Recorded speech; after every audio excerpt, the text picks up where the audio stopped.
จะมีบ้างไหมที่เธอจะคิดถึงคนอย่างฉันจะมีบ้างไหมที่เธอจะนึกถึงวันดีๆที่เคยสวัสดีครับมาอยู่กับช่อง The Rush Channel อีกแล้วนะครับผมวันนี้นะครับผมจะมาทำคลิปวิเคราะห์ซีรีส์ The Gifted Generation นะครับผมใน EP ที่ 11 ต้องบอกว่าขณะที่ผมทำคลิปอยู่ตอนนี้นะครับผม EP ที่ 11 เนี่ยยังไม่ได้ออนแอร์ถ้าผิดพลาดประการใดก็ต้องขออภัยไว้ณที่นี้ด้วยละกัน EP ที่ 10 ถ้าใครได้ดูก็จะรู้ว่าโอ้โหมันพีคมากมันลุ้นมาก EP นี้ลุ้นมากเพราะว่า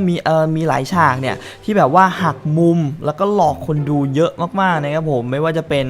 ที่ผอ.สุพจน์เนี่ยเล่าในอดีตเนี่ยให้กับแปงฟังแล้วบอกว่าเขาทำไมต้องทำแบบนี้นะและในตอนแรกเนี่ยที่ซีรีส์พยายามบอกเรามาตลอดว่าผอ.สุพจน์เนี่ยคือลีที่แท้จริงแล้วผอ.สุพจน์นะครับผมตัวจริงเนี่ยคือเตตะวันครับเขาใช้ศักยภาพซึ่งศักยภาพเนี่ยถึงขีดจำกัดแล้วด้วยใช้ศักยภาพของตัวเองนะครับผมกับลีซึ่งเป็นเพื่อนสนิทของเขาและใช้ลีเนี่ยเพื่อเป็นตัวตายตัวแทนครับให้ออกไปเผชิญหน้ากับกระทรวงแล้วก็มาเฉลยว่าผอ.สมมติตัวจริงนั่นก็คือเตตะวันนั่นเองส่วนลีเนี่ยผมคิดว่าน่าจะเป็นยุทธนะเตอาจจะทำให้ลีเนี่ยคิดว่าตัวเองเป็นผอ.สุพจน์และก็คือเหมือนเป็นการสลับตัวกันอะไรประมาณนั้นนะครับและสุดท้ายเนี่ยลีก็ฆ่าตัวตายไปนะก็เลยทำให้รู้จุดประสงค์ที่แท้จริงของผอ.ซึ่งผอ.เนี่ยร้ายมาตั้งแต่ต้นแล้วก็ทำแบบโอ้โหทำเรื่องที่มันแบบเลวมากเลยตั้งแต่ในอดีตแล้วนะครับซึ่งก็ต้องบอกว่าโห EP นี้แบบพีคและพีค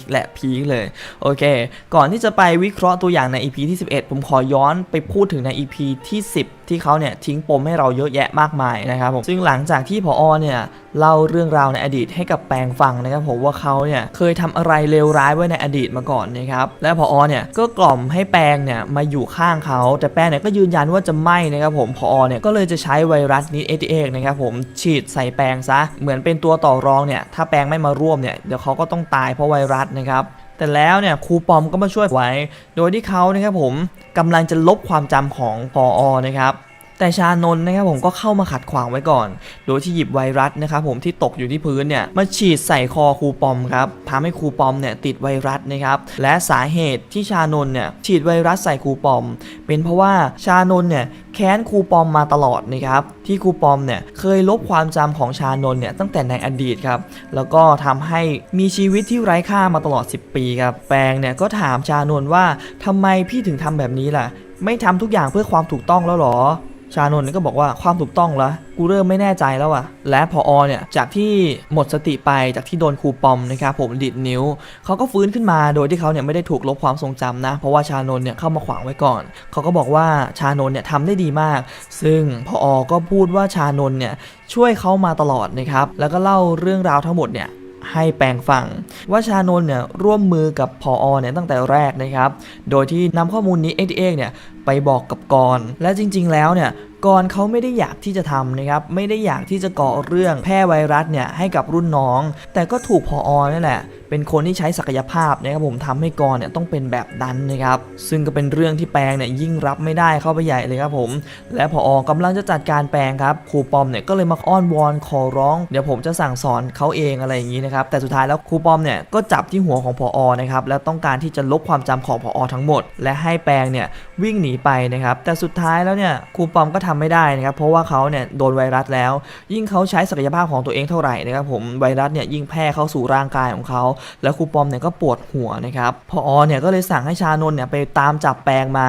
ชานนท์ก็บอกว่าที่เขาช่วยเหลือผอ.มาตั้งแต่แรกเพราะว่าเขาเนี่ยต้องการที่จะแก้แค้นครูปอมเท่านั้นผอ.ก็เลยสั่งคำสั่งสุดท้ายกับชานนท์นะครับบอกว่าให้ไปบอกเจ้าหน้าที่ให้ตามจับแปงและคุณจะไปใช้ชีวิตที่ไร้ค่าที่ไหนก็ไป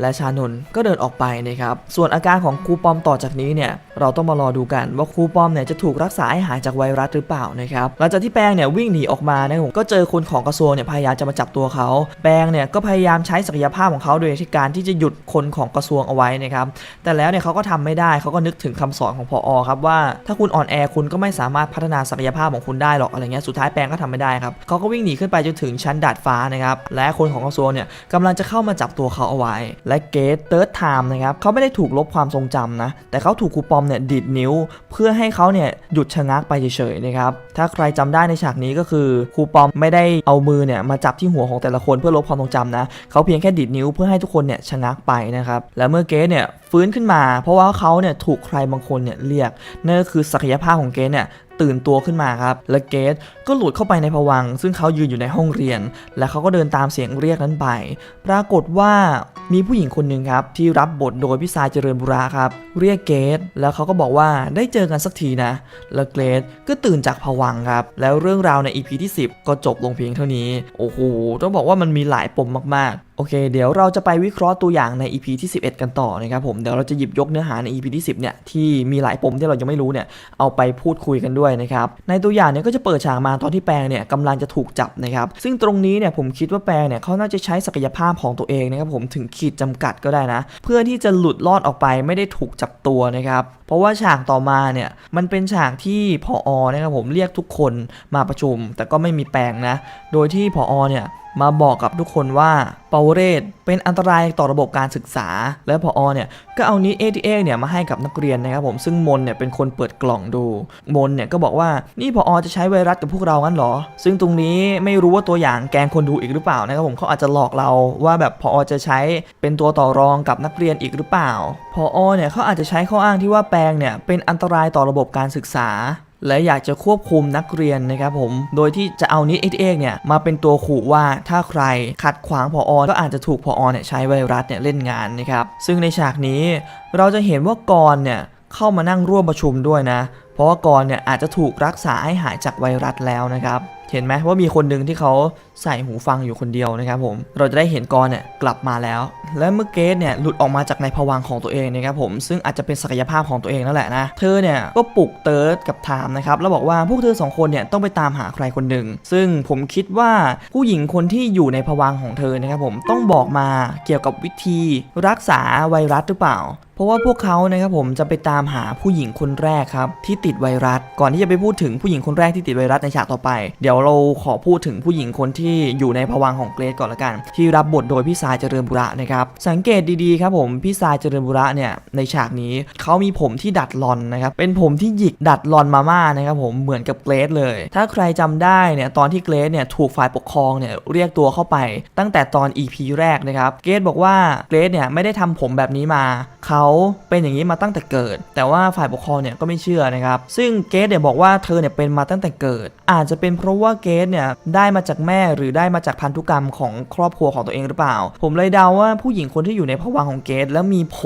ผมหยิกดัดลอนเหมือนเกรซเนี่ยเขาอาจจะเป็นใครคนหนึ่งในสายเลือดของเกรซหรือเปล่าที่แบบว่ามีศักยภาพและศักยภาพของเกรซเนี่ยก็อาจจะเกี่ยวข้องกับผู้หญิงคนนั้นผมแบบยังไม่อยากเดาไปลึกนะกลัวแบบว่าเดาผิดอะไรอย่างนี้นะครับผมกลัวแบบวิเคราะห์ผิดไปมั่วอะไรอย่างนี้นะแต่ว่ามันก็อาจจะเป็นไปได้หลายๆอย่างว่าพี่ทรายเจริญบุระเนี่ยอาจจะเป็นแม่ของเกรซก็ได้เพราะว่าแบบผมหยิกเหมือนกันอะไรอย่างเงี้ยหรืออาจจะเป็นรุ่นทวดหรืออาจจะเป็นใครหรือแม้จะเป็นอีกอย่างหนึ่งก็ได้ที่ผมคิดนะครับอาจจะเป็นเกรซในอนาคตและย้อนกลับมาบอกเกรซณปัจจุบันเพื่อให้แก้ไขอดีตอันนี้มันแบบว่าแอดวานซ์ไปอีกนะมันยิ่งแบบว่าโอ้โหเหนือโลกไปอีกนะครับผมซึ่งหลายๆคนเนี่ยเดาอยู่แล้วไงถ้าพวกคุณเดาเหมือนกันว่าเกรซอาจจะรู้อนาคตอันนี้ก็เข้าข่ายนะว่าทรายเจริญบุระเนี่ยอาจจะเป็นเกรซในอนาคตและกลับมาเตือนตัวเองในอดีตโอ้โหถ้าเป็นแบบนี้นะโคตรเหนือธรรมชาติอะโคตรแบบว่าเอ็กเบนแบบว่าพลังวิเศษอะไรพวกนี้เลยพวกแบบว่ามิวแทนอะแต่ว่าไม่รู้นะอันนี้ผมแค่เดานะครับผมพวกคุณไม่ต้องเชื่อผมก็ได้เพราะว่าผมแค่แบบเดาไปตามเนื้อผ้าเฉยและเกรซเนี่ยก็บอกให้ไทม์กับเติร์ดนะครับผมตามหาผู้หญิงที่ติดไวรัสคนแรกนะครับผมไทม์เนี่ยเขาก็ใช้ศักยภาพของตัวเองนะครับผมจนไปตามหาผู้หญิงคนนั้นจนเจอแล้วพวกเขาทั้ง3คนก็ตามไปที่บ้านของผู้หญิงคนนั้นนะครับซึ่งผู้หญิงคนแรกที่ติดไวรัสนะครับผมผู้หญิงคนนั้นใช่เนตรหรือเปล่าซึ่งผอ.เนี่ยยังไม่ได้เล่าเรื่องในอดีตเกี่ยวกับเนตรให้ฟังหลังจากที่เนตรเนี่ยติดไวรัสและถูกกระทรวงเนี่ยรักษาตัวอยู่เขาหายไปไหนตายหรือยังแต่การที่ทั้ง3คนเนี่ยมาตามหาผู้หญิงที่ติดไวรัสคนแรกซึ่งถ้าใช่คนเดียวกันผมคิดว่าเนตรน่าจะยังมีชีวิตอยู่นะครับผมและปรากฏตัวให้เราเห็นใน EP ที่11นี้แล้วคราวนี้เนี่ยเราจะได้รู้อดีตของเนตรอีกว่า เขาถูกกระทรวงทำอะไรกันแน่และผอ.เนี่ยมีส่วนอะไรในชีวิตเขาและมีสิ่งหนึ่งนะครับผมที่ผอ.เนี่ยพูดไว้กับครูปอมว่าผมเนี่ยเคยคิดอยู่แวบหนึ่งว่าผมเนี่ยรักคุณเหมือนลูกแต่แค่แวบหนึ่งนะอะไรอย่างเงี้ยผมเคยเลยคิดเล่นๆว่าเดี๋ยวนะครูปอมเนี่ยเป็นลูกผอ.หรือเปล่าวะเป็นลูกผอ.กับเนตรหรือเปล่าอะไรอย่างเงี้ยนะกับคิดเล่นๆนะแต่มันอาจจะไม่ใช่ก็ได้นะครับเอาจริงๆใน EP ที่10เนี่ยโหพลิกไปพลิกมาพลิกไปพลิกมาจนผมรู้สึกเหนื่อยอะรู้สึกแบบเดาจนเหนื่อยอะอันนี้คือการวิเคราะห์นะครับผมใน EP ที่11นะครับผมอย่างที่บอกไปมันก็ได้เยอะพอสมควรสำหรับ EP นี้นะแต่ว่าจะถูกหรือไม่รู้บอกแล้วว่าไม่ต้องเชื่อผมนะครับแล้วพวกคุณล่ะมีความคิดเห็นอย่างไรใน EP นี้นะครับผมและคิดว่าใน EP ต่อไปเนี่ยมันจะเป็นอย่างไรคิดเหมือนผมไหมคิดว่าเกรซเนี่ยมีศักยภาพอย่างที่ผมบอกหรือเปล่าหรือว่าพวกคุณคิดว่ามันเป็นอย่างอื่นก็ลองคอมเมนต์กันเข้ามาดูนะครับและคิดว่าผู้หญิงที่ติดไวรัสคนแรกเนี่ยใช่เนตรไหมและทำไมเนตรถึงยังมีชีวิตอยู่ก็ลองคอมเมนต์กันเข้ามาดูแล้วกันเนื้อหาตรงไหนผิดพลาดประการใดขออภัยไว้ณที่นี้ด้วยกันอย่าลืมกดไลค์กด Subscribe กดแชร์กันด้วยอย่าลืมกดกระดิ่งเพื่อไม่พลาดคลิปต่อไปแล้วเจอกันใหม่ในคลิปหน้าสำหรับวันนี้ไปแล้วครับฝากกดติดตามกดไลค์กดแชร์กด Subscribe กดกระดิ่งเพื่อไม่ให้พลาดคลิปต่อไป